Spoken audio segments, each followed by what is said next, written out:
할렐루야. 벌써 10월의 첫 번째 주일입니다. 민족의 명절인 추석임에도 불구하고 변함없이 하나님께로 나아가시는 우리 모든 주의 청년들, 성도님들을 하나님께서 사랑하시고 우리 가운데 은혜 주시고 또 담임 목사님의 말씀을 통하여 우리를 새롭게 하여 주실 줄로 믿습니다. 아멘. 여호수아가 고백했던 그 고백처럼 하나님, 나는 나와 내 가정은 오직 여호와 하나님만 섬기겠습니다. 그 고백이 모두의 고백이 되기를 또 소망하는 마음으로 오늘 하나님께 예배하며 나아가길 원합니다. 우리가 의지하는 그 주님의 사랑을 더욱 기쁨으로 찬양하시겠습니다. 할렐루야. 사랑하는 여러분, 주님을 더욱 의지하며 주의 사랑을 더 예배하며 바라보길 원합니다. 그 마음으로 찬양하시겠습니다.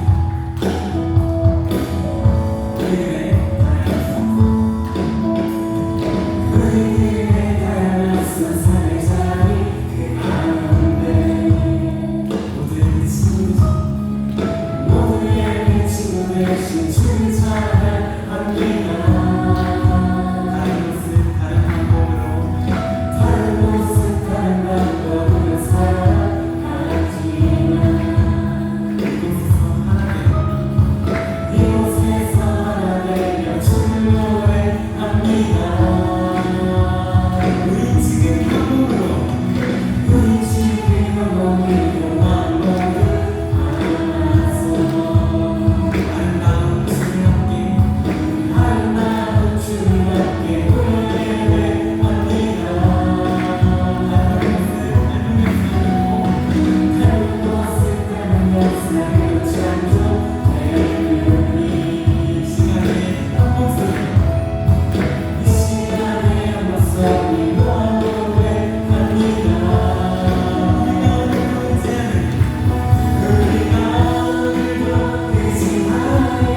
하나님 아버지를 내가 그 아들 우리 주 예수 그리스도를 이는 성령으로 인도하사 동정녀 마리아에게 하시고 본디오 빌라도에게 고난을 받으사 십자가에 못 박혀 죽으시고 장사한 지 사흘 만에 죽은 자 가운데서 다시 살아나시며 하늘에 오르사 전능하신 하나님 편에 앉아 계시다가 저희로서 산자와 죽은 자를 심판하러 오시리라. 성령을 믿사오며 거룩한 은혜와 성도가 서로 교통하는 것과 죄를 사하여 주시는 것과 몸이 다시 사는 것과 영원히 사는 것을 믿사옵나이다. 아멘. 사랑과 은혜가 풍성하신 하나님 아버지, 민족의 대명리된 수송연주가 시작되는 10월의 첫 번째 주일을 허락하시고 저희를 주님의 성전을 불러주셔서 함께 예배드리게 하시니 감사와 찬양을 올려드립니다. 십자가의 사랑과 부활의 능력으로 저희를 구원하시고 생명과 소망 가운데 살게 하시는 찬양하며 주님 앞에 나아가오니 우리의 예배를 받아 주옵소서. 살기로우신 주님, 우리의 연약함과 죄악을 고백합니다. 지난 한 주의 삶 속에서 주님을 온전히 의지하지 못했고 말씀보다 세상의 욕심과 교만에 사로잡혔던 것을 느끼게 합니다. 우리의 허물과 죄악을 십자가 홀로 씻어주시고 성령의 세임을 부어주셔서 새 마음과 정결한 영으로 주님 닮는 삶으로 다시 서게 하옵소서. 사랑의 주님, 추석 명절을 맞아 이 땅의 모든 가정마다 주의 은총과 평강이 충만케 하시고 오가는 길을 지켜주시며 가족이 함께 모이는 자리마다 화목과 사랑이 넘치게 하옵소서.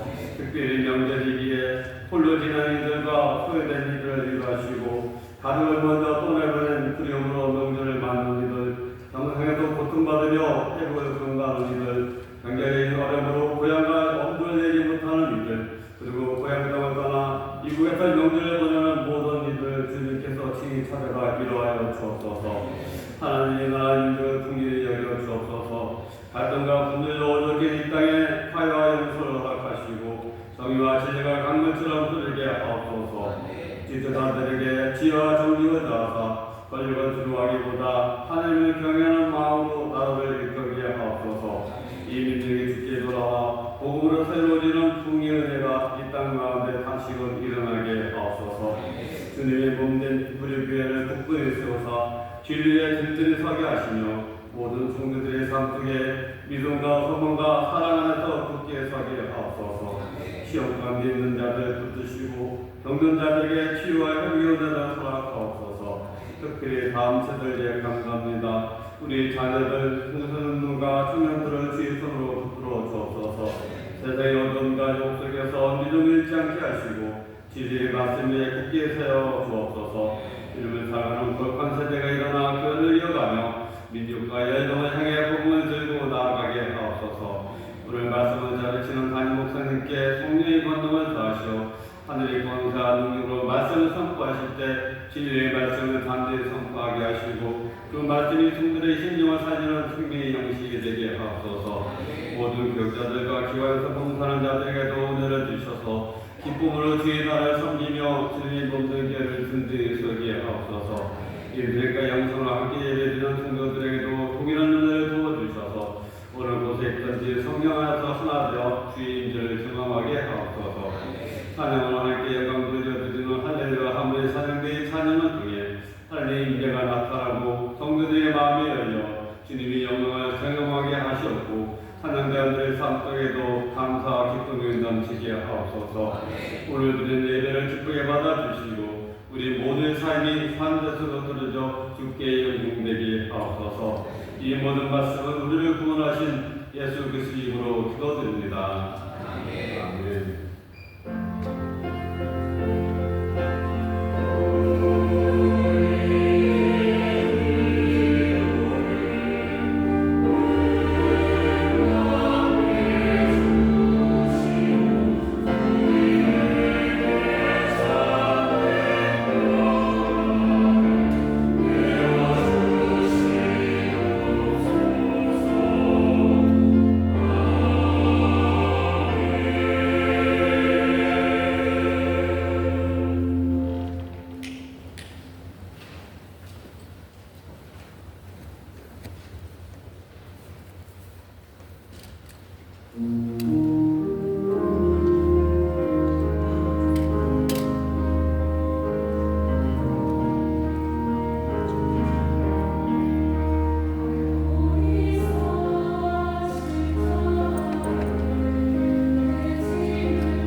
위험 있는 산도 아니고 아름다운 산도 아닙니다. 하지만 그 산, 그곳이 정말 영광의 자리고 우리의 삶과 숙명이 변하는 놀라운 은혜의 자리인 줄 믿습니다. 오늘 이 자리도 마찬가지입니다. 명절에 올마나 제일 좋은 자리는 아닌 겁니다. 뭔가 즐거운 일도 많고 행복한 것도 많겠지만 여기 이곳이 주의 십자가 서 있는 갈보리 산이기에 가장 영광스러운 자리로 나왔습니다. 주께서 베푸시는 은혜가 그리고 그 귀하신 사랑이 우리 가운데 넘쳐서 오늘 이 시간이 우리의 삶을 바꾸시는 놀라운 하나님의 역사의 시간인 줄 믿습니다. 자, 여기 계신 분들에게 서로 축복하고 격려하고 칭찬해 주셔요. 갈보리로 오신 거 환영합니다. 갈보리로 오신 거 환영합니다. 갈보리로 오신 거 환영합니다. 여기 갈보리 산 위에 십자가를 서고 그 아래 사모하는 이들이 모여서 예배합니다. 주님 주님 기뻐 받으시고 우리에게 한량한 은혜를 더하여 주실 줄 믿습니다. 오늘 우리에게 주신 하나님의 말씀은 요한복음 19장 말씀입니다. 오늘은 10월 첫 주 성찬의 귀한 은혜 앞으로 부르셨고요. 또 추석 명절이 시작되는 날이기도 합니다. 오늘 하나님에게 감사하고 또 기도하고 많은데 오늘 우리에게 주시는 말씀은 요한복음 19장 1절부터 16절까지 말씀입니다. 본문이 좀 길지만 우리 천천히 마음에 새기며 한 목소리로 봉독하겠습니다.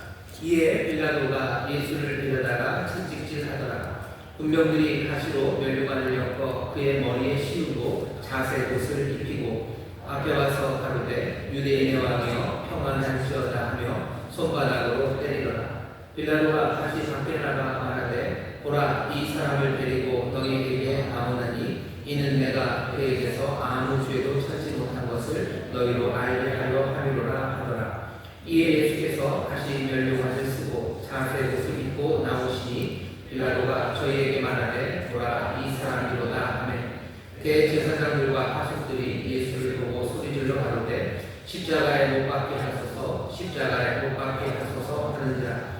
빌라도가 가로되 너희가 친히 데려다가 십자가에 못 박으라. 나는 그에게서 죄를 찾지 못하노라. 유대인들이 대답하되 우리가 법이 있으니 그 법대로 하면 저가 당연히 죽을 것은 저가 자기를 하나님 아들이라 함이니이다.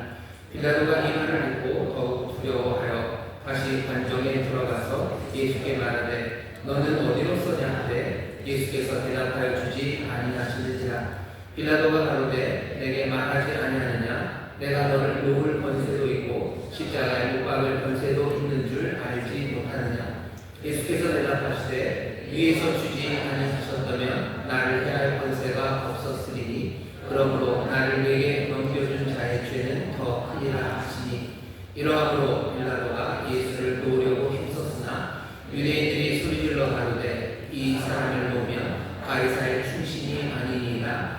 물은 자기를 왕이라 하는 자는 가이사를 반역하는 것이니이다.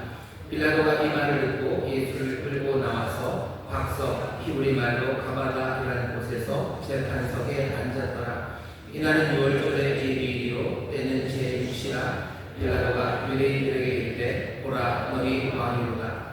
저희가 소리지르되 없이 하소서 저를 십자가에 못 박게 하소서. 빌라도가 가로되 내가 너희 왕을 십자가에 못 박으랴. 대제사장들이 대답하되 가이사 외에는 우리에게 왕이 없나이다 하니 이에 예수를 십자가에 못 박히게 저희에게 넘겨주니라. 아멘. 오늘 설교 제목은 본디오 빌라도에게 고난을 받으사라는 제목으로 말씀 나눌 겁니다. 사도신경 보면 본디오 빌라도에게 고난을 받으사라는 그런 고백의 내용이 나옵니다. 그러니 우리가 늘 하는 고백입니다.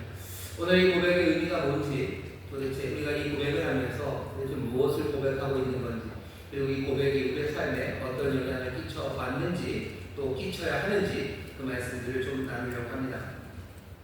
오늘 우리가 함께 다루려고 하는 본디오 빌라도라는 얘기는 조금은 난데없어요. 갑자기 본디오 빌라도가 옵니다. 여기 19장을 함께 읽어봤는데 빌라도가 앞장서서 예수를 죽이려고 쫓아다녔던 사람도 아니고요. 예수를 잡아서 예수님 잡아 십자가에 반드시 못을 바꿔야 말겠다. 그런 어떻게 보면 훨씬 더 적극적이고 그 일에 주동하는 사람으로는 보이지 않습니다. 마지못해 예수님을 십자가에 넘겨주는, 왜냐하면 뭔가 사형의 집행권이 빌라도 총독에게 있었기 때문에 그것을 한 사람이지 뭔가 주도적으로 한 사람 같지는 않게 보입니다. 그러니까 본디오 빌라도 좀 억울해요. 내가 한 것도 아닌 것 같고 나는 그냥 밀려서 사인만 해둔 건데 왜 내 이름이 2000년 동안 이런 억울함이 있을 겁니다. 빌라도만 억울한 건 아니고요. 우리도 사실 그렇게 써 빌라도라는 이름을 예배 때마다 우리가 믿음을 고백할 때마다 이 이름을 별로 부르고 싶지 않아요. 그런데 여기 이 이름이 들어있고요. 교회는 2000년 동안 신앙을 고백하면서 세계 곳곳에 있는 사람들이 본디오 빌라도에게 고난을 받으사라는 말을 합니다. 교회가 왜 본디오 빌라도라는 이름을 계속해서 여기다 두었을까? 사실은 이 이름 말고도 다른 이름을 넣을 수도 있어요. 뭔가 유대 대제사장들에게서 고난을 받았다고 해도 되고, 아니 훨씬 더 추상적으로 말할 수 있죠. 정말로 무지하고 악한 자들에게 고난을 받으사 이렇게 하셔도 돼요. 아니면 어둠에 속한 자들에게 고난을 받으사 이래도 됩니다. 근데 본디오 빌라도라는 이름을 계속해서 이 낯선 이름을 여기다 둬요. 나중에 본디오 빌라도가 대단한 믿음의 영웅이 되어서 무슨 바울만큼만 되었어도 뭔가 좀 넣을만 합니다. 하지만 사도신경에 바울의 이름이 있지 않아요. 그리고 베드로의 이름도 있지 않습니다. 여기 우리가 아는 사도신경에는 마리아라는 이름과 본디오 빌라도라는 이 로마 총독의 이름만 들어가 있습니다. 먼저 이 이름을 왜 교회가 넣고 계속 불렀는지는 아마 두 가지 이유 때문일 겁니다. 첫 번째는 뭐냐면 우리가 정말로 받은 이 계시와 우리가 믿는 신앙과 우리에게 보신 그리스도 그 놀라우신 구원자의 역사성 때문입니다. 본디오 빌라도라는 사람은 설화에 있는 사람이 아니에요. 이 사람은 그냥 로마의 역사 안에 그냥 이름이 딱 적혀져 있는 사람입니다. 몇 년 전부터 몇 년까지 유대의 총독이었는지가 그냥 분명한 사람이에요. 유대의 총독으로 오기 전까지의 행적 그리고 그 이후의 행적이 소위 말하는 공식적인 로마 역사 안에 그 이름이 기록된 사람이 본디오 빌라도라는 총독입니다. 그러니 지금 여기서 말하는 예수 그리스도가 하나님의 유일하신 아들이 우리의 주님이 성령으로 잉태하사 동정녀 마리아에게 나셨는데요. 이분은 뭔가 꿈같은 이야기, 설화, 신화 아니면 아름다운 이야기 이렇게 있는 분이 아니고요. 정말로 역사 가운데 딱 핀을 꽂을 수 있는 바로 그분이라는 사실을 여기 이 이름을 통해서 확인합니다. 교회는 그래서 본디오 빌라도의 이름을 그렇게 사용해요. 어떻게 보면 본디오 빌라도의 입장에서는 조금 억울하죠. 하지만 어쩔 수 없습니다. 교회는 이 이름을 붙잡았고요. 이 이름을 통해서 뭔가 둥둥 떠다니는 우리의 모든 믿음과 어쩌면 신앙을 그냥 우리의 삶의 자리로 이 역사 안으로 그리고 이 세속의 세상으로 가져다 놓습니다. 동정녀 마리아에게 나셨어요. 그냥 나셔서 이 땅에 오셨는데 이 땅에 오셔서 한 30cm쯤은 땅에서 떠서 알 수 없는 저 골짜기와 어쩌면 무릉도 같은 데를 돌아다니셨던 전설 속의 예수님이 아닙니다. 우리 그리스도, 우리 예수 그리스도는요, 이 역사 안에 들어오신 분이시고, 이 역사 안에서 어려움을 겪으셨고요, 이 역사 안에서 갈보리의 산 그곳에 정말로 꽂혀있던 분이 예수 그리스도시다. 우리가 본디오 빌라도를 말할 때마다 교회는요, 우리의 믿음이 우리가 받은 계시가 그리고 우리에게 오신 바로 그분이 역사적인 분이라는 사실을 확인합니다. 뿐만 아니라 우리의 신앙도 역사적이라는 사실을 확인합니다. 이게 왜 중요하냐면 사람들은 신앙을 계속해서 소위 말하는 탈역사화하고 싶어요.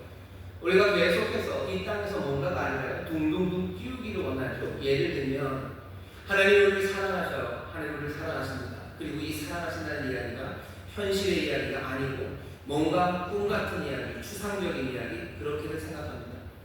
하나님은 우리가 사랑하시죠. 하나님은 우리를 사랑하시고 그리고 또 우리도 하나님을 사랑해요. 그러니 우리의 구원자와 하나님을 향한 우리의 사랑, 우리의 믿음, 우리의 소망되어 탈역사화됩니다. 그냥 내가 주님을 사랑하죠. 그리고 내가 주님을 사랑한다는 게 얼마나 가슴이 따뜻한지 몰라요. 주님을 사랑한다는 사랑, 그 사랑에 잠겨서 내가 노래할 수 있고요. 그 사랑에 잠겨서 꿈꿀 수 있습니다. 하지만 이 본디오 빌라도라는 이름은 그 꿈을 깨뜨려요. 그 피는 우리의 그 풍선을 탁 터뜨려서 땅바닥으로 떨어지게 하고요. 그 피는 정말 우리의 신앙을 우리의 삶의 자리에 꽂아놓습니다. 내가 주를 향해서 기도해요. 내가 주님을 따라갑니다. 내가 주님을 따라간다는 건 얼마나 추상적인 걸 아름다운 이야기죠. 내가 주님을 따라 십자가를 지고 내가 주님을 따라갑니다. 십자가를 지고 아골골장에 갑니다. 십자가를 지고 내가 어디든 주를 따라갑니다. 우리의 믿음과 신앙은 여전히 생생한 것 같아요. 하지만 그것이 이 땅에, 이 역사 안에, 이 세속에 딱 꽂혀지지 않으면 우리가 고백하는 이 고백, 본디오 빌라도에게 고난을 받으셨다는 이 고백과는 점점 멀어지는 겁니다. 내가 십자가를 지겠다고, 내가 주님을 따르겠다고 얼마나 많이들 여러분들 다짐하시고 얼마나 많이 꿈꿉니까? 얼마나 더 많이 거기에 기름을 붓고 그것을 아름답게 찬양합니까? 눈물이 거기에 붙어있는 것 같고 거기에는 내 모든 고백이 담겨져 있는 것 같아요. 그렇지만 한 번도 정말 이 역사 안에서, 이 세속 안에서 내가 십자가를 치고 걸어간 적이 없는 사람들이 있어요. 가끔 사람들이 놀려요. 무슨 목사님들이 가끔 가다가 정말 십자가를 만들어서 치고 이렇게 걸어가는 거 보면서 사람들이 손가락질해. 저게 뭐냐고. 십자가를 치는 게 저런 거냐고. 제 생각에는 정말로 환상과 설화와 어쩌면 추상과 그 꿈 안에서 예수님 따라 십자가 지고 간다는 그 사람들보다는 정말로 이 땅에 자국을 내면서 그 나무 십자가로 끌고 가는 그 일이 훨씬 더 성경적입니다. 본디오 빌라도에게 고난을 받으세요. 내가 주를 따라 십자가를 진다는 이야기. 정말로 내 현실에서, 내 세속에서 어떤 건지 나는 주님이 나를 용서하셔. 그러니 나도 용서하며 살겠습니다라는 추상, 용서하며 살 수 있는 여러 가지 상황들에 대해서 나를 대입하면서 내가 그렇게 할 수 있고 또 그런 나를 만들어 주시면 내가 감격하지만 내 현실에서 내 이 옹졸하고 내 이 욕심 많고 그리고 타락하는 내 마음이 나를 향해서 여러 가지 어려움을 준 사람들, 그 사람들을 정말로 용서하기 위해서 몸부림치는 이 세속적인, 어쩌면 용서하기 위해서 가슴을 치는, 용서하기 위해서 어쩌면 벽을 두드리는 그 일들이 없다면 우리는 본디오 빌라도에게서 고난을 받았다. 그 본디오 빌라도라는 이름을 고백할 때마다 이 신앙은 우리의 현실, 우리의 역사, 우리의 세속에 핀다운 하시는 이 고백을 우리는 멀리 그냥 내보내는 거예요. 예수 믿는 사람들이 얼마나 수상적으로 사는지를 보세요. 주님을 찬송한대요. 주님을 찬송한답니다. 내가 주님을 찬송하며 살아요. 그것도 좋아요. 찬송하며 노래합니다. 하지만 정말로 내 삶에서 이 현실에서 내가 주님을 노래하는 그 일들이 얼마나 있는지. 사람들은 계속 역사적인 현실에 등을 돌리려고요. 하나님은 그 공의로우시래요. 의로우시래요. 그의 나라와 그의 의를 구한답니다. 그의 의를 구하는 꿈들을 꿔요. 그의 의를 구하는 게 뭔지 그것으로 감격합니다. 하지만 어쩌면 옹졸하고 그리고 못나고 약한 내가 이 땅에서 의를 구하기 위해서 뭔가 정말로 그 땅바닥에 만들어지는 그 상처들과 그리고 내 발걸음 그건 아무것도 없어요. 그의 의를 구하기 위해서 우리가 뭘 했냐는 거예요. 뭘 했냐. 하나님한테 정말로 십자가를 지고 하는 거 그게 뭔지 잘 몰라서 내가 나무 십자가를 메고서 내가 길을 걸어다니는 거 그거다. 그게 더 어쩌면 현실적이고 그게 더 이 고백에 합당합니다. 본디오 빌라도라는 이름을 그렇게 사용합니다. 교회는 본디오 빌라도라는 이름을 부르면서 예수 그리스도가 정말로 역사 안에 이 세속 안에 왔으면 우리의 신앙이 탈역사화되고 일상의 경험과 분리되는 것 그건 막기 위해서 본디오 빌라도 그 이름을 가져다 놓습니다. 우리는 매번 우리의 신앙을 고백하다 마다 나는 믿는다고 본디오 빌라도의 이름을 불러요. 내 신앙이 내가 주를 따라가는 것이 내가 주를 향한 감사가 그리고 내가 붙잡는 그 주님이 이 역사 안에 지금 여기 이곳 내 삶의 이 자리에 함께 하시니 내가 신앙하는 것 바로 그것이 내 삶에서 이루어짐을 여러분들 확인하며 살아가게 되시기를 주의 이름으로 축원합니다. 교회는 그래서 본디오 빌라도라는 이름을 불러요. 본디오 빌라도라는 이름을 부르는 두 번째 이유는 뭐냐면요. 국가에 관한 문제입니다. 본디오 빌라도는 그냥 하나의 실제적인 인물만은 아니에요. 본디오 빌라도는 아시는 것처럼 로마의 총독입니다. 로마의 총독, 로마라는 건 이름으로 있는 게 아니라 로마는 제국입니다. 힘이에요. 그리고 권세입니다. 그냥 정말로 국가예요. 본디오 빌라도에게 고난을 받았다고 우리가 고백할 때마다 교회는 계속해서 생각나는 게 뭐냐면 국가라는 실체입니다. 권력을 가진 그 실체예요. 본디오 빌라도라는 이름이 현실 그 자리에 우리의 삶을, 신앙을 그리고 우리 주님을 가져다 꽂는 거라면 그 현실에 있는 건 뭐냐면 국가라는 세력입니다. 본디오 빌라도가 우리에게 보여준 건 뭡니까? 국가라는 것, 그 힘이라는 건요. 본래 좋은 의도로 하나님이 세우셨겠죠. 하지만 본래 목적을 떠나서 어떻게 하냐면요. 강도의 소굴이 될 수 있어요. 강도의 소굴이 되고 폭력적인 집단이 될 수 있습니다. 말도 안 되는 불의를 행하고요. 자기의 책임을 회피하기 위해서 기만하는 그런 위험, 그런 타락할 수 있는 그런 조직, 그런 힘이 국가입니다. 그게 우리가 빌라도에서 보는 겁니다. 로마 법이라고 자기들이 가지고 있는 거. 헬라, 그리스는 철학이 발전했지만 로마에는 법이 있다고 자랑합니다. 지금도 여러 가지 법의 앞쪽에 있는 원조를 따질 때 로마 법들을 지금도 얘기합니다. 로마가 자기들이 정의를 구현할 수 있다고 해요. 자기들이 공정하게 세상을 다스릴 수 있다고 합니다. 하지만 그 로마가 여기에 아무 죄 없으신 이들요 십자가 거기에 매달아 놨어요. 그 과정 자체는 우리가 19장을 읽어서도 알지만 그 과정 자체도 말도 안 돼요. 과정도 엉망이고 결과도 엉망이고 그 일을 만들어냅니다. 거기에는 말도 못하는 무지한 폭력이 거기에 있어요. 그리고 정당화될 수 없는 모든 모욕과 그리고 멸시, 폭력, 악함이 여기 가득합니다. 우리는 세상에서 살아가요. 예수님이 로마 아래서 살았던 것처럼 교회도 언제든지 국가 그리고 질서라는 그 현실 그 아래서 살아갑니다. 교회가 늘 국가와 함께 살아가야 되는데 논리적인 필연은 아니에요. 이건 그냥 필연적인 진리는 아닙니다. 그냥 우연적인 진리죠. 그냥 늘 그래 왔어요. 교회는 늘 그래 왔습니다. 우리가 본디오 빌라도에게 고난을 받으사라는 말을 할 때마다 어쩔 수 없어요. 국가라는 걸 떠오릅니다. 교회는 이 이름을 부를 때마다 교회가 자기들이 살고 있는 그 지역에서 적어도 그 국가와 어떤 관계를 맺어야 되는지에 대해서 분명하고 아니 어쩌면 어려운 부탁이라도 그것들을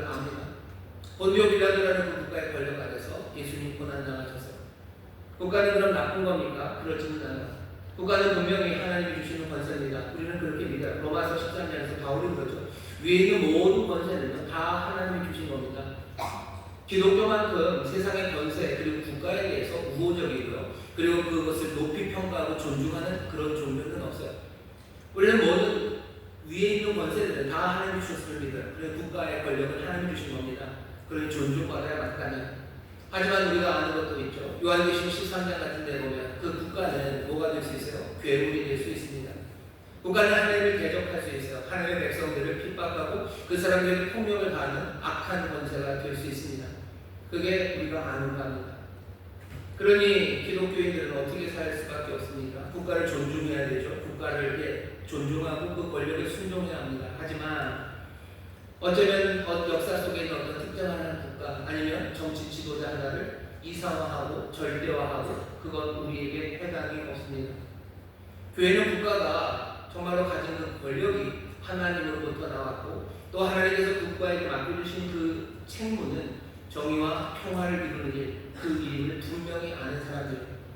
그러니 세상이 그 권력을 하나님으로부터 받은 권력을 엉망으로 사용하기 시작하고요. 자기를 해야 되는 공의와 그리고 평화를 이루는 일, 그 일에서 점점 멀어져 간다면 그것 아니라고 말하며 서는 것, 그것이 교회가 해야 할 일입니다.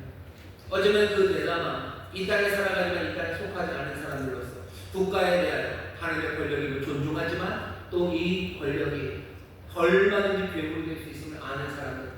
그러니 하나님이 주신 권력답게 그리고 하나님이 맡기신 일을 감당하라고 외치는 사람들, 그 사람들이 교회입니다. 본디오 빌라도에게 고난을 받으셨어요. 로마 안에서 어쩌면 로마의 뜻 그리고 로마가 하는 그 일, 그 일과 다른 뜻과 다른 나라를 전하신 예수님은 그렇게 고난 받으실 수밖에 없었습니다. 교회가 해야 되는 일이요. 교회는 그래서 국가에 충성합니다. 존중합니다.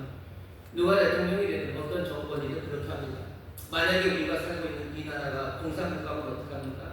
아슬아슬하지만 아마 공산국가여도 그 나라를 위해서 기도할 겁니다. 옛날 소련에 있는 기독교인들은 뭐라고 기도했을 것 같으세요? 뭐라고 기도해야 맞습니까? 아마 그 나라 그리고 그 정부를 위해서 기도할 겁니다. 하지만 그 정부가 하는 일들이 그 권력을 사용하는 것이 하나님께로부터 받은 권력, 그 권세를 부당하게 사용하고 또 평화와 공의를 위한 그 일을 제대로 감당하지 못하고 오히려 그것들을 뒤집어낼 때 소련에 있는 교회들은 어떻게 해야 돼요? 그 일이 아니라고 말하는 거죠. 그러니 빌라도 안에서 고난을 받을 겁니다. 대한민국 어떻습니까? 대한민국이 좋은 나라죠. 헌법이 좋습니다. 대한민국 민주공화국이요. 우리 주권은 국민에게 있습니다. 모든 대한민국의 권력, 그 주권은 국민에게서 나와요. 우리는 그 세상을 살아갑니다. 우리는 뭐라고 얘기해야 됩니까? 교회는 모든 권력은 국민에게서 나옵니까? 아니요. 우리는 그렇게 생각하지 않습니다. 대한민국의 모든 권력은 로마서 13장에서 그러죠. 하나님으로부터 받은 것. 대한민국의 모든 권력은 하나님으로부터 왔습니다. 그러니 권력이 사용되는 방식도 마찬가지로 하나님의 뜻에 합당해야 됩니다. 그게 우리가 믿는 바예요.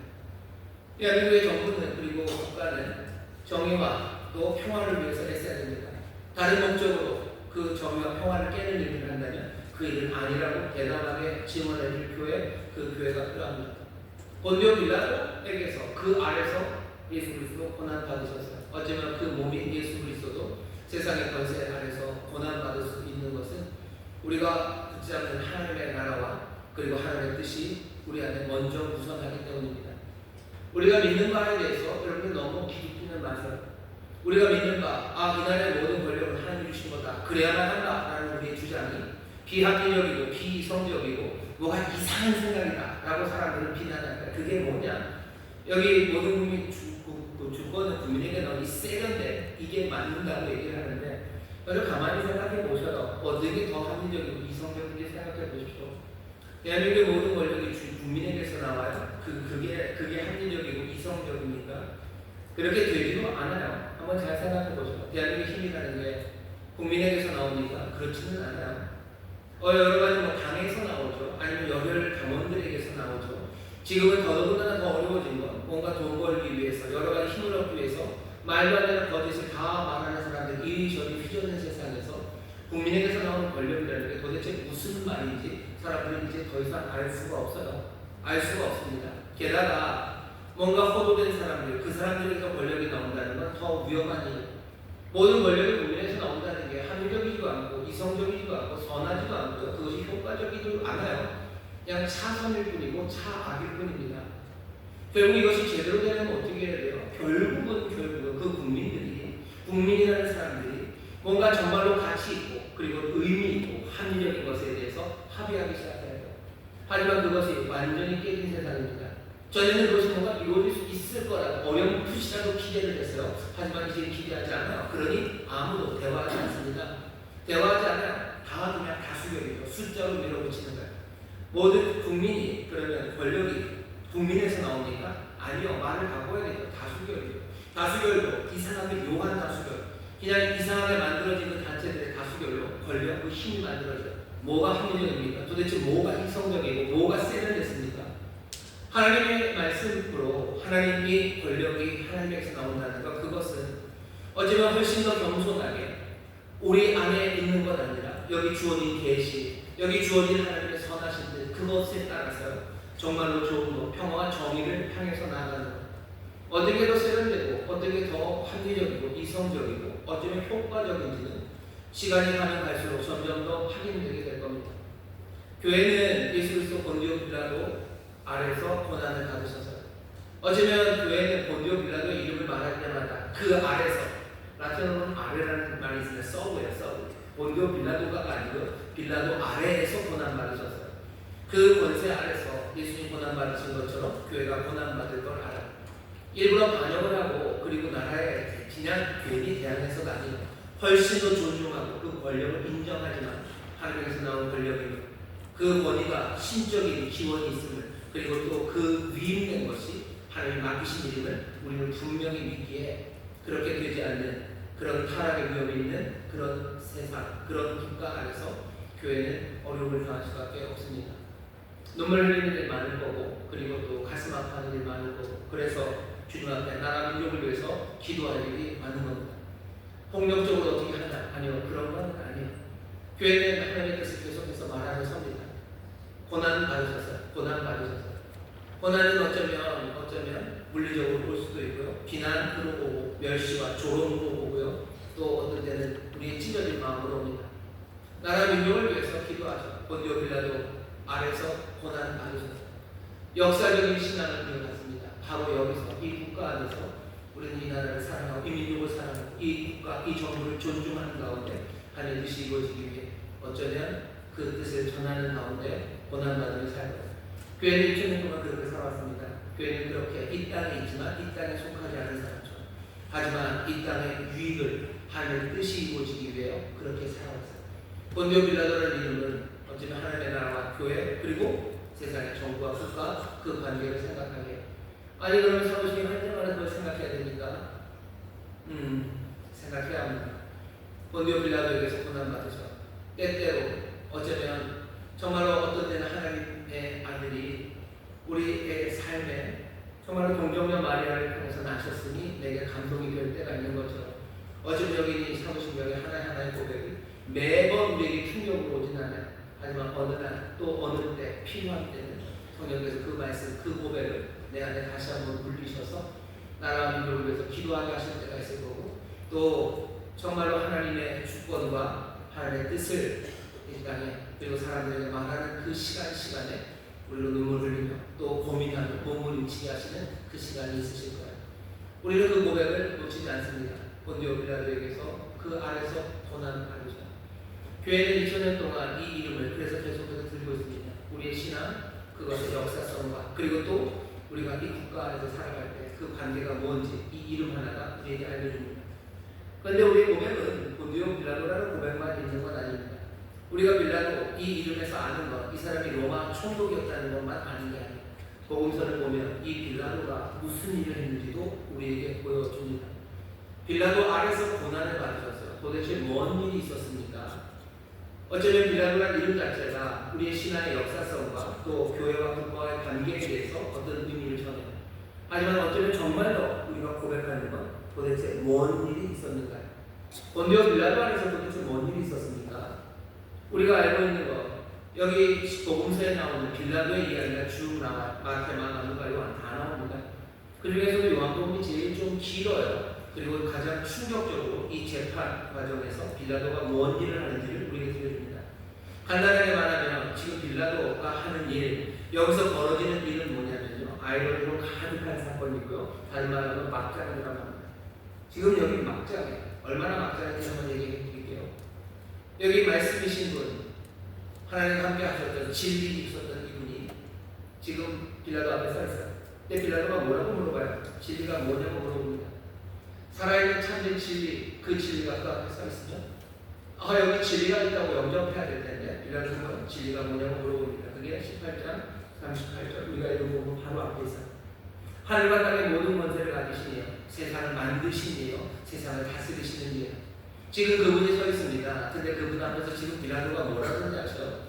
나는 너를 죽일 권세도 있다. 내가 너를 살릴 권세도 있고 내가 너를 십자가에 달 권세도 있다고 지금 권세를 들이댑니다. 그러면서 협박해요. 누구에게? 하늘과 땅의 모든 권세를 가지신 이에게 지금 그렇게 되도록 하고 있어요. 세상을 공의로 심판하실 심판주가 되실 바로 그분입니다. 그 하나님 앞에 지금 빌라도가 하는 일은 심판하는 거예요. 자기가 판단합니다. 모욕하는 거예요. 누명을 씌웁니다. 결국 그리고 어떻게 해요? 때립니다. 때리고 죽을 수 없는 분입니다. 생명의 근원이 되시고 모든 것에 생명을 내어주신 이분에게 뭐해요? 사형을 선고하는 거예요. 지금 여기서 벌어지고 있는 일이 뭐예요? 이건 다 아이러니예요. 정말로 참 진리 앞에 놓고서 진리가 뭐냐고 비하하는 거예요. 모든 권세를 가지신 앞에서 내가 너를 살릴 수도 있고 죽일 수도 있다고요. 모든 이들에게 생명을 주시는 생명의 주님 앞에 와서 뭐예요? 사형 선고장을 지금 들이밀고 있는 겁니다. 그게 지금 빌라도가 하는 일이에요. 빌라도 안에서 예수님이 당하셨어요. 봤어요? 당하셨습니다. 그 아래서 본디오 빌라도 아래서 당하시는데 지금 예수님 당하신 일, 그 일은 뭐예요? 아이러니예요. 지금 당하고 있는 이 일들은 뭐라고 설명합니까? 이건 막장 드라마. 얼마나 막장이에요? 지금 인간에게 얻어맞으시고 고통당하시는 하나님이 여기 지금 펼쳐지고 있어요. 이런 드라마가 있습니까? 하나님이 지금 사람들에게 얻어맞고 있어요. 하나님이 사람들에게 놀림당하고 있어요. 하나님이 지금 사람들에게 이 수모를 당하고 있습니다. 막장 드라마가 펼쳐져요. 아니 더 막장은 뭡니까? 하나님을 매질하는 사람들이에요. 하나님을 때리고 있어요. 하나님을 때리고 있어요. 그리고 하나님을 모욕하고 있어요. 지금 이런 막장 드라마가 펼쳐져요. 예수님이 당하신 일은 뭐예요? 예수님이 당하셨어요. 본디오 빌라도, 그 빌라도 아래서 예수님이 당하셨어요. 뭘 당하셨습니까? 이런 말도 안 되는 일들을 당하셨어요. 사람이 사람을 때리는 일들이 있습니다. 사람이 사람을 압제하는 이야기들이 있어요. 그 얘기들은 좀 슬프죠. 하지만 따분해요. 늘 일상이죠. 사람이 사람을 때리고 사람이 사람을 압제하는 일은 흔해 빠졌습니다. 신이 사람을 압제하는 일, 그건 흔하지는 않아요. 좀 놀랍지만 불편하죠. 그리고 뭔가 불길하죠. 하지만 거꾸로 된 이야기, 인간이 하나님을 때리는 이야기, 그런 이야기는 들어본 적도 없어요. 아니 그런 이야기가 하나님을 때리는 인간, 그 하나님 때렸던 이 인간들이 정말로 그 하나님을 통해서 참된 인간이 뭔지를 발견하기 시작하고요. 정말로 생명의 길로 나간다는 이런 이야기는 이건 막장의 이야기입니다. 그런데 확인해 보셔야 돼요. 어제, 아니 오늘, 그리고 내일 매일같이 삶의 현장에서 이루어지는 일은 뭐예요? 바로 이 막장 드라마입니다. 예수님이 어떻게 이렇게 당하셔? 아니라고 생각해 보시죠. 진리가 우리 가운데 임합니다. 생명의 말씀을 우리에게 주셔. 근데 사람들은 어떻게 합니까? 사람들은 그리스도의 말씀을 향해서 뭐라고 얘기해요? 이게 뭔지 그냥 미워하고 치워버리는 거예요. 별것도 아니에요. 사랑하라고 얘기하셔요. 그럼 국방으로 믿는 거죠. 별 시덥지 않은 이야기. 용서하랍니다. 너희 모든 복수할 일, 그것들은 다 하나님 앞에 맡기랍니다. 그래가지고 세상이 제대로 되겠냐고? 예, 되바라지게 고개를 들어요. 그러면서 모욕하는 거예요. 그 진리를 모욕합니다. 진리를 모욕하고 짓밟고, 예, 그렇게 말하는 사람들을 때려요. 밀어냅니다. 지금 일어나는 일은 뭐예요? 하나님을 때리는 인간들, 그리고 하나님에게 얻어맞는 하나님, 그 하나님이 이 막장 드라마가 본디오 빌라도 안에서 그 법정에서만 일어난 게 아니라 어제도 오늘도 어제는 내일도 우리의 삶 가운데서 이루어지고 있습니다. 어제 우리의 삶이래요. 내 개인의 삶이래요.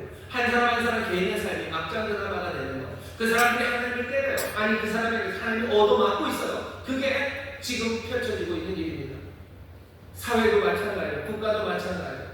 대한민국에는 이 사회가 예수님을 때려요. 예수님은 여기 대한민국에서 얻어맞고 있어요.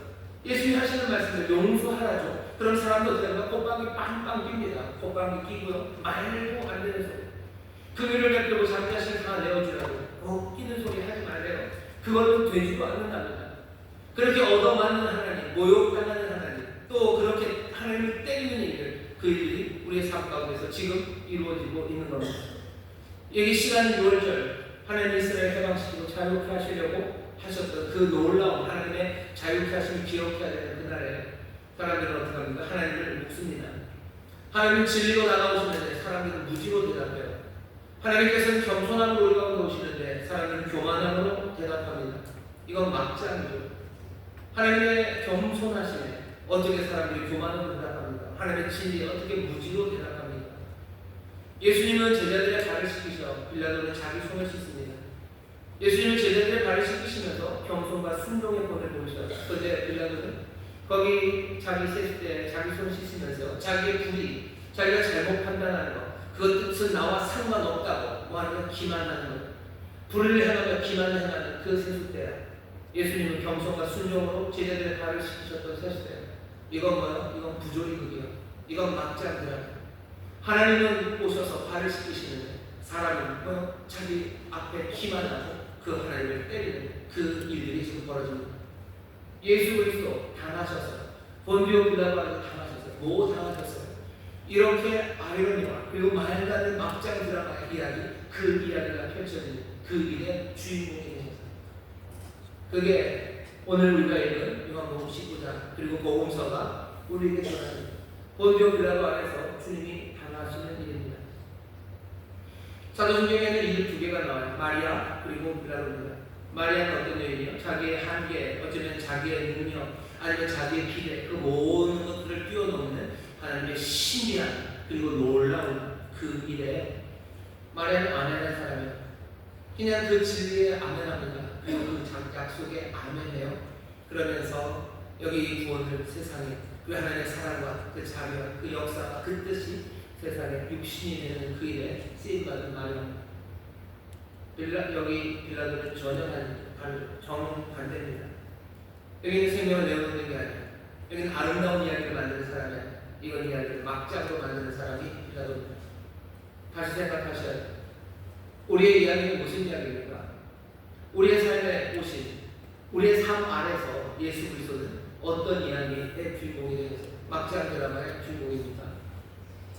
막장 드라마의 주인공처럼 무시당하고 어쩌면 막장 드라마의 주인공이처럼 사람에게 얻어맞고 사람에게 욕먹는 그리스도가 되어버리고 그리스도는 자기의 모든 것을 내어주시고 겸손하게 왕은 우리 앞에 무릎 꿇는데 우리에게 모든 것을 내어주시며 그 은혜로 오시는 여기 우리의 삶은 도대체 어떤 드라마, 어떤 이야기입니까? 본디오 빌라도 안에서 고난 받으셔. 구체적으로 보실까요? 어떤 일들이 있는지 19장 1절입니다. 이에 빌라도가 예수를 데려다가 채찍질하다가 군병들이 가시로 멸류관을 엮어 그의 머리에 씌우고 자색옷을 입히고 앞에 와서 가로되 유대인의 왕이여 평안할지어다 하며 손바닥으로 때리더라. 빌라도가 채찍질하답니다. 채찍이 무슨 총체 같은 거로 툭툭 때리는 게 아니에요. 여러분들이 아시는 것처럼 로마의 채찍은 잔인합니다. 그 앞에 쇠고기 같은 거, 쇠구슬, 쇠고기 같은 거 달려있고요. 짐승의 뼈, 이빨 이런 거 이렇게 달려있어요. 그러니 팡 때리면요. 그냥 착착 소리 나는 게 아니라 팡팡 소리 납니다. 왜? 쇠뭉치가 휘 가보면 때리기 때문에. 거기 갈고리 같은 것들이 살을 타고 들어가서 채찍질하고 뗄 때마다 찍찍 찢어지는 소리가 납니다. 옷 찢어지는 소리, 비단 찢어지는 소리 아니라 살 찢어지는 소리입니다. 여러분 살 찢어지는 소리 들어보셨나요? 아 그거 굉장히 기분 나쁜 소리입니다. 살이 찍 찢어져요. 찍 찢어지는데 한두 군데가 아니라 계속해서 찢어지는 그 폭력이 누구에게? 하나님에게. 하나님을 지금 인간들이 매질하고 있어요. 매질하고 있습니다. 어떻게 그렇습니까? 가시관을 써요. 모욕하는 거죠. 가시관을 씌워서 모욕하고 상처내고 찢어내고 3절 보면 앞에 와서 유대인의 왕이여 평안할지어다. 자세로 입혀 왕이 입는 그 옷을 입히며 유대인의 왕이라고 놀래요. 왕이라고 그렇게 합니까? 그렇게 못해요. 놀리는 거죠. 왕도 아닌 것이 왕인 척 한다는 거예요. 하나님도 아닌 것이 하나님 척 한다. 진리도 아닌 것이 진리인 척 한다고 지금 예수님을 조롱하고 모욕하는 그 일이 손바닥으로 툭툭 때립니다. 어쩌면 고양이가 조그만 쥐를 잡아놓고 앞발로 때리듯이 아니면 호랑이가 토끼 잡아놓고 톡톡 때리듯이 지금 로마의 병사들은 예수님 안에서 그런 모욕, 그 조롱과 멸시를 지금 행하고 있습니다. 예수님이 지금 어떻게 되신 거예요? 먹잇감이 되셨어요. 하나님의 아들은 유일하신 독생자는 우리의 주님은 지금 먹잇감이 되어 거기 존중받지 못하셔 한 개도 무겁지 않은 삶이다. 그게 예수님이 당하시는 일입니다. 예수님 그렇게 당하셔. 우리의 삶에서, 내 개인의 삶에서, 아니 이 사회에서 예수님이 먹잇감이 된 적이 얼마나 많은지 아무것도 아니냐 그렇게 이리저리 톡톡 치는 거죠. 톡톡 치면서 폭력으로 때로는 조롱으로 모멸감을 안겨주면서 이 일은 진리를 전하는 사람들에게도 마찬가지입니다. 진리를 전하는 사람들 모멸감을 안겨줍니다. 아무것도 아니냐 먹잇감처럼 때로는 정말로 때리기도 하고 아무것도 아니냐 취급받는 것. 하나님 향해서 헌신해야 된다고 얘기를 해요. 그러면서 헌신하는 그 사람들 향해서 사람들 모멸감을 줍니다. 먹잇감처럼 때리기도 하고 조롱하고 모욕하고 아무것도 아니냐 겸손하게 자기의 삶을 내어놓고 그렇게 헌신하는 사람들과 정말로 생명을 귀하게 여기고 자기의 생명을 내놓는 사람들 그 사람들 조롱합니다. 그 사람들 무시해요. 그리고 짓밟습니다. 그리스도 놀라우신 주님께서 본디오 빌라도 아래서 고난당하셔요. 막장 드라마는 어떻게 이루어져요? 이렇게 이루어집니다. 진리가 모욕당하고 사랑이 모욕당해요. 하나님의 겸손함이 모욕당해요. 이 일에 자유로운 사람들이 많지 않아요. 본디오 빌라도가 때린 거 아닙니다. 여기 있는 군인들이 때려요. 본디오 빌라도 아래서 그 영향 아래서 그 아래서 예수님 당하셨어요. 어쩌면 그 예수님 당하는 그 많은 일들의 그 모욕 중에 어쩌면 우리의 모욕이 있지 않나 살펴보셔야 돼요. 또 어떻게 당하실 6절 보시면 대제사장들과 하수들이 예수를 보고 소리질러 가로되 십자가에 못 박게 하소서 십자가에 못 박게 하소서 하는데 빌라도가 가로되 너희가 친히 데려다가 십자가에 못 박으라 나는 그에게서 죄를 찾지 못하노라. 유대인들이 대답하되 우리에게 법이 있으니 그 법대로 하면 저가 당연히 죽을 것은 저가 자기가 하나님의 아들이라 하니까. 여기 본디오 빌라도 아래서 제사장들 유대인들이 뭐라고 하는 거죠? 십자가에 못 박으라고 압박을 했습니다. 소리 지르는 거야. 십자가에 못 박으라고 우겨대는 거죠. 사람들이 우겨댑니다. 우겨대니 빌라도가 물어봐요. 도대체 무엇 때문에? 대답은 이 사람은 마땅히 죽어야 돼. 왜? 우리의 법에 그런 법이 있어. 여호와의 이름을 막는 게 일컬어져 돌에 맞아 죽어야 됩니다. 근데 우리가 죽일 권리가 없죠. 마땅히 죽어야 돼. 근거는 뭐예요? 이 사람이 스스로 자기가 하나님의 아들이라고 했대요. 신의 아들이라고 했으니 죽어야 된답니다. 그게 이유예요. 어떻게 보면 합당한 것 같아요. 하지만 아닙니다. 구약에 보면 신의 아들, 하나님의 아들이라고 불렸던 사람들이 많아요. 시편에 보면 꽤나 많은 왕들이 즉위할 때, 왕 위에 올라갈 때는요, 하나님의 아들, 이렇게들 불렸어요. 하나님의 아들이라고 불려지는 사람들, 하나님의 보호를 받는 사람들이죠. 아니면 하나님의 택함을 받는 사람들, 하나님께서 위임한 뭔가 일을 하는 사람들, 하나님과 친밀한 사람들, 그 사람들을 스스로도 하나님의 아들이라고 불렀고요. 또 사람들도 저기 하나님의 아들이라는 그 말을 썼었습니다. 구약에 나오는 모든 왕들을 여기 있는 유대인들이 다 잡아 죽여야 된다고 하지 않아요. 지금은 무슨 얘기하는가? 예수님이 하나님의 아들이라고 했을 때 사실은 하나님의 아들임을 예수님이 신적 존재를 얘기하셨어요. 하지만 그 이야기를 꼭 그렇게 받아들이지도 않으면서 정말로 하나님의 아들이라고 받아들이지도 않으면서 하나님의 아들이라는 그 문구가 하나님을 모독했다는 그 이유로 죽이려고 덤빕니다. 이건 뭐 하는 거예요? 아무 말이나 가져다 대는 겁니다. 악다구니 치는 거예요. 그리고 아무 말이나 가져다 대면서 예수님 싫다고 치우라는 거예요. 예수님 치우라고 합니다. 이유가 합당하지 않아요. 예수님을 치워야 될 이유가 없어요. 사실을 따지고 볼 그 이유가 없어요. 그런데도 십자가에 못 박으라고 얘기합니다. 싫다는 거죠. 예수님이 하시는 말씀에 뭐가 잘못된 말씀이 있습니까? 그 말씀이 뭔가 허망한 이야기를 하셔요. 아니면 악한 이야기를 하셔요. 말이 안 되는 이야기를 하셔요. 사실 따지면 그렇게 할 수밖에 없는 진리를 얘기하시는데 사람들은 악다구니를 쓰면서 아무 말이나 가져다 대면서 예수님 치우라고 말하는 거예요. 주님 앞에 나와서 주님 앞에 무릎을 차라고 얘기해요. 그 얘기가 그냥 싫은 거예요. 그러니 십자가에 못 박고 치워버려요. 이유는 여러 가지. 그냥 우리 인간의 자유를 속박하는 기독교는 물러가라는 거죠. 아니 주께서는 우리를 자유케 하시려고 자기의 모든 것을 내어주시는 분이신데 예수 믿으면 자유가 없어진다는 그 이유. 예수 믿으면 왜 자유가 없어지는데 설명도 아니야. 그것에 합당한 이유도 되지 않아요. 그냥 그게 싫은 거예요. 그게 싫어요. 그런 십자가에 못 박으라고 말도 안 되는 이유들, 그 이유들을 가져다 냅니다. 빌라도가 묻죠. 너는 어디에서 온 거냐? 신의 아들이라는 말에 물어봐서 너 정말 신이냐? 너 누구냐? 라고 물어요. 예수님 대답하지 않습니다. 빌라도가 대답하라고 하면서 협박하면서 하는 말이 10절이에요. 가로되 내게 말하지 아니하느냐? 내가 너를 놓을 권세도 있고 십자가에 못 박을 권세도 있는 줄 알지 못하느냐? 이건 뭐 하는 거야? 예수님의 권세는 무시당합니다. 자기가 더 세요. 예수님의 권세는 무시당해요. 사람들은 자기들이 예수를 받아도 된다고 생각해요. 받든지 안 받든지 내 마음이에요. 예수를 살리기도 하고 죽이기도 해요. 예수를 치워버릴 수도 있고 예수를 내가 받을 수도 있다고 생각합니다. 아니 이거 부조리죠. 이건 말도 안 되는 막장이죠. 여기 그 권세가 오면 이 어둠의 빛이 오면 받아들이고 안 받아들이고 말도 안 되는 그 부조리가 생기는 거예요. 여기 빛이 어둠 가운데 오면 어둠에 뭐가 선택권이 있습니까? 없죠. 그냥 밝아질 수밖에 없는 거죠. 근데도 어둠에 있는 사람들은요 빛을 미워해요. 그리고 도망갑니다. 그리고 내가 너를 받을 수도 있고 안 받을 수도 있다고, 내가 너를 죽일 수도 있고 살릴 수도 있다고 그렇게 생각해요. 은혜가 우리 가운데 임하고 또 그 사랑이 우리한테 오면 우리는 영접할 수밖에 없는데도 불구하고 뭐 말도 안 되는 일을 하는 거예요. 요즘도 아침에 막장 드라마를 많이 하나요? 모르겠습니다. 막장도 이런 막장이 없죠. 말도 안 되는 며느리가 진짜 인간성도 그렇고 그게 씨가 잘났다. 이걸 뭐 어떻게 할 수 있다고 지금 얘기하는 거야. 그러고 보면 속 터지죠. 막장 드라마가 펼쳐져요. 주님이 지금 당하시는 일이에요. 예수 그리스도 하나님의 유일하신 아들, 그 우리 주님은 성령을 잉태하셔서 동정에게 나신 바로 마리아에게 나신 바로 그분은요. 지금 본디오 빌라도 아래서 지금 당하고 계셔. 이런 일들을 지금 당하고 계신 거예요. 그게 우리가 지금 읽는 말씀입니다.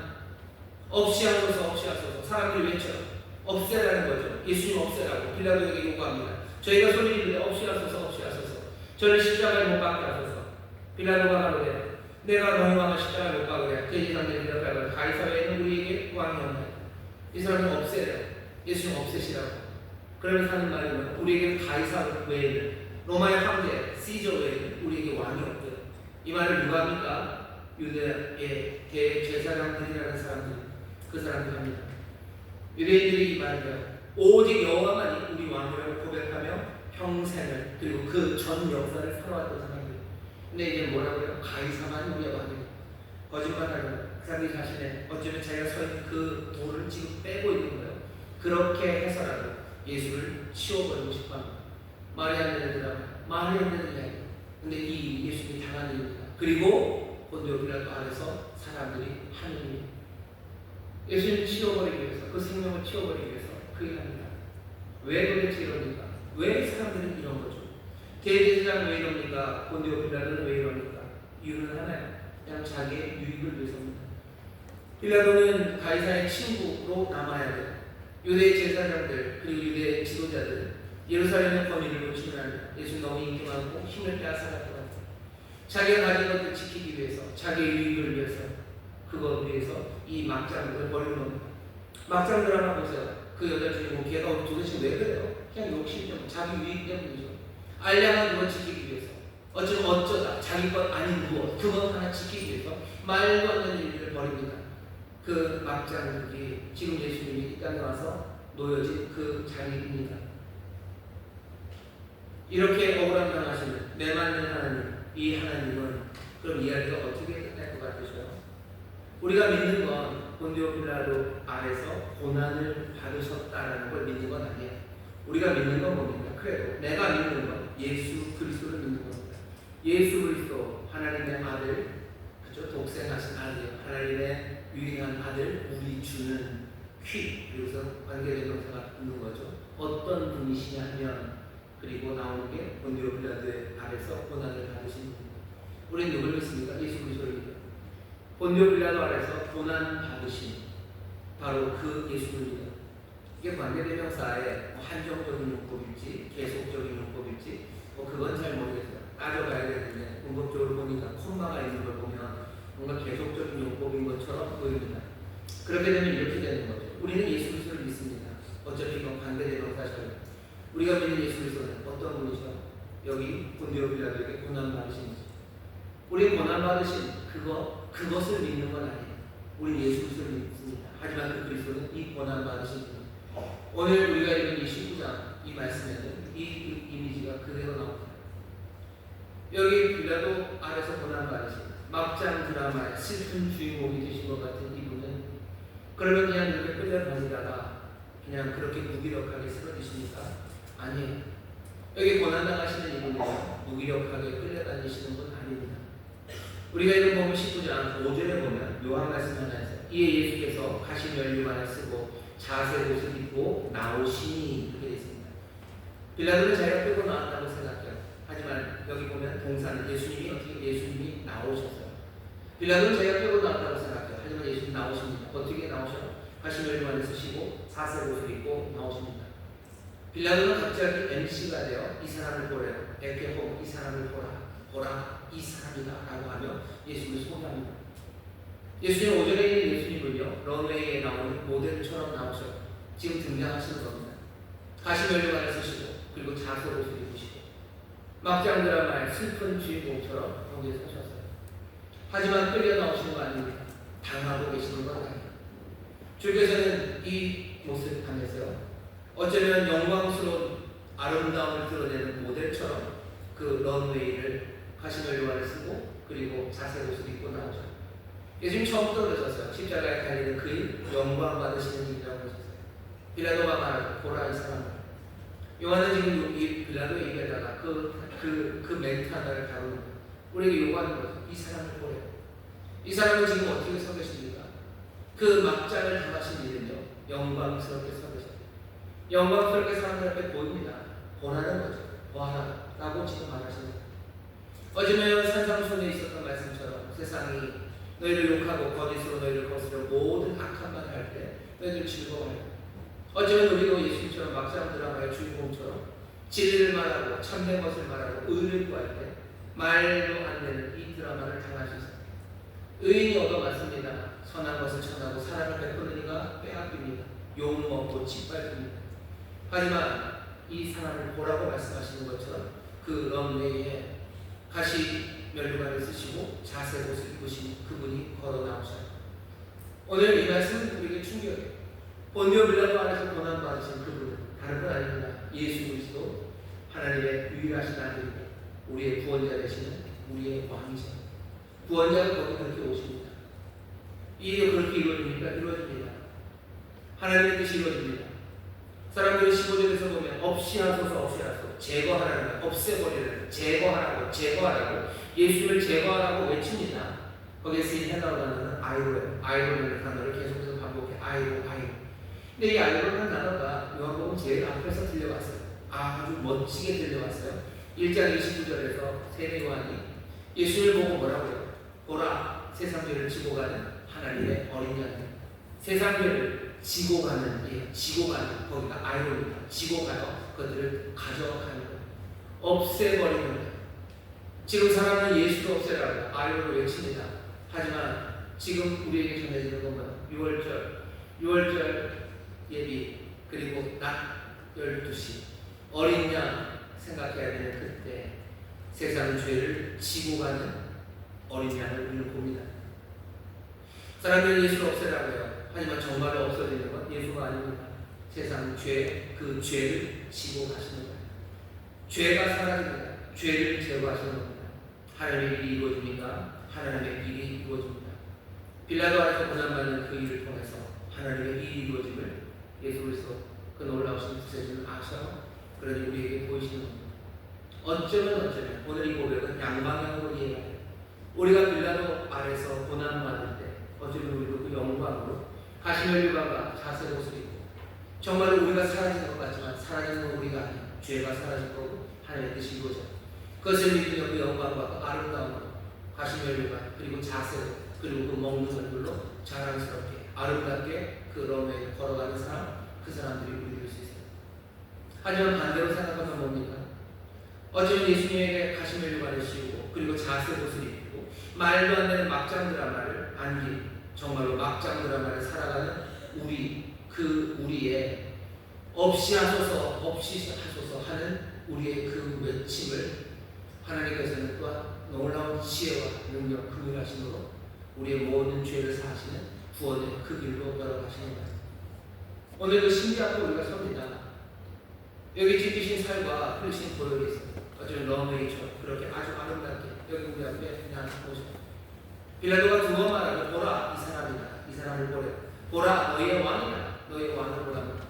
여기 이 살이 왜 찢기셨어요? 여기 있는 이 피가 왜 흘렸습니까?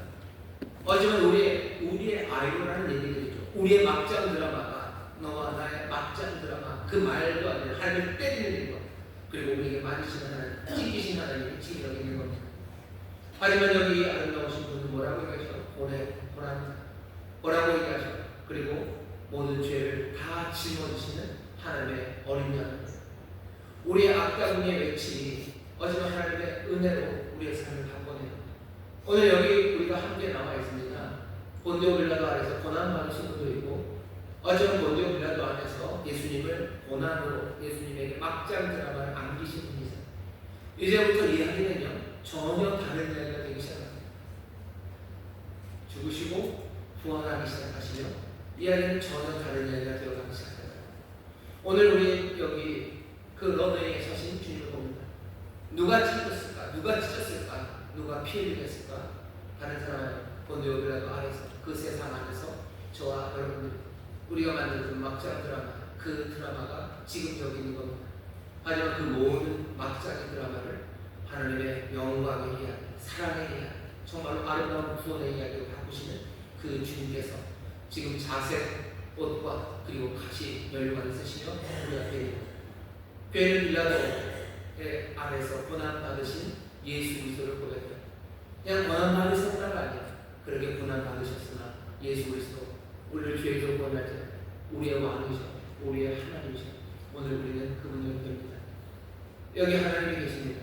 여기 은혜가 계셔 내 모든 막장의 삶을 새롭게 만드신 그 놀라우신 능력과 자비하신 것 우리의 슬픈 어쩌면 우리의 어리석은 외침들을요 하나하나 합력하여 선을 이루어 가시고 말도 안 되는 우리의 죄 가운데 은혜를 베푸시려는 하나님의 지혜와 능력이 오늘 여기 있습니다. 이 성찬에 참여하시며 여러분들 꿈꾸기 시작하셔. 내 말도 안 되는 삶이 막장의 삶이 정말로 하나님 앞에 순종하고 또 하나님을 귀히 여기고 존중히 여기고 경외하는 그래서 내가 본디오 빌라도 닮아갔던 삶이 어쨌든 동정녀 마리아가 닮아가는 그 생명의 삶이 되는 그 놀라운 변화의 시작 바로 그 자리가 여기임을 여러분 믿으시고 이 성찬을 영접하시고 나오시는 주님을 영접하셔 자세 옷을 입으시고 가시면류관 쓰시며 나오신 그 주님 영접할 때 하나님의 자녀가 되는 권세 그 놀라운 은혜를 우리에게 베풀어 주실 줄 믿습니다. 기도하겠습니다. 하나님 감사합니다. 이 땅에서 우리가 살아갔던 많은 삶의 시간들이 막장 드라마를 만들었던 은혜로우신 하나님을 무시하고 어쩌면 하나님을 때리는 인간은 그렇게 살아갔던 삶 정말로 사람에게 얻어맞는 하나님으로 우리에게 오신 그 은혜가 아버지 하나님 다시 한번 우리의 삶 앞에 섰사옵니다.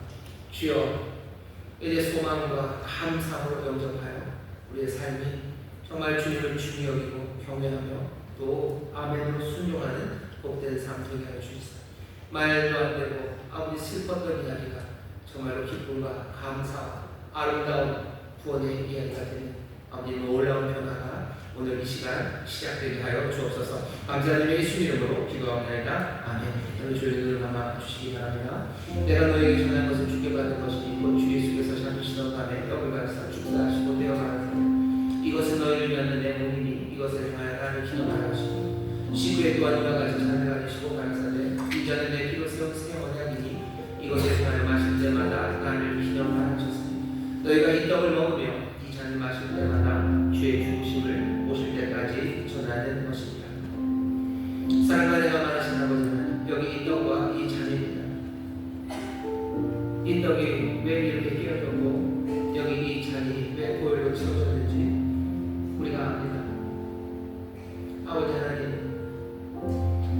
우리가 죄인 되었을 때 하나님과 원수 되었을 때 말도 안 되는 막장으로 살아갈 때 주께서 여전히 예수 그리스도 구원자가 되어 우리 앞에 서십니다. 오늘 이 시간 가시면류관 쓰시고 자색 옷을 입으시며 우리 앞으로 나오시는 주님 그 영광의 주님을 우리로 바라보게 하여 주옵소서. 주여 이 떡을 먹고 이 잔을 마시며 다시 한번 새로운 삶에 아버지 놀랍게 변화되는 우리의 삶의 이야기에 소망을 두며 나가는 하나님의 사람들 되게 하여 주옵소서. 성령님 역사하시는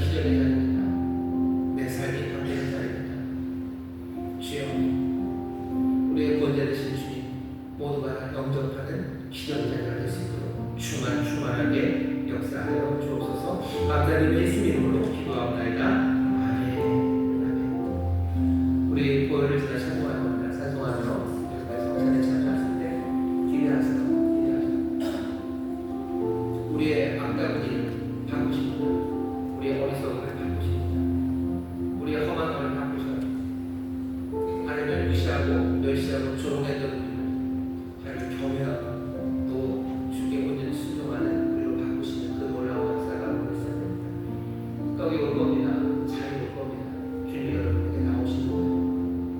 자세히 올리시고 가시면만 쓰시며 여기 있다 라고 하시는 주의 사랑, 그 놀라운 초청에 여러분 기쁨으로 참여하셔서 정말 새 삶 그리고 새 은혜를 누리게 되시기를 주의 이름으로 축원합니다.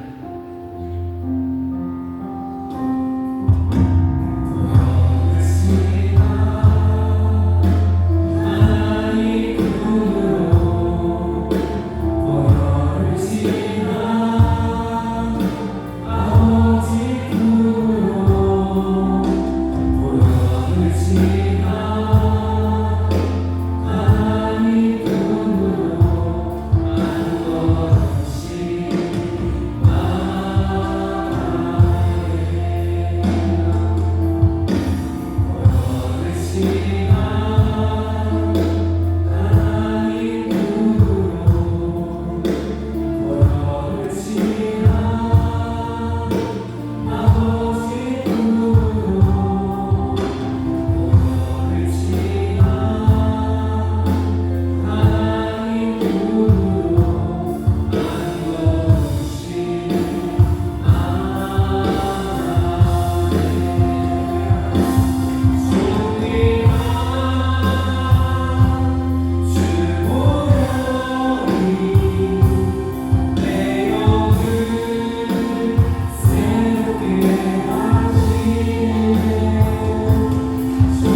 그렇게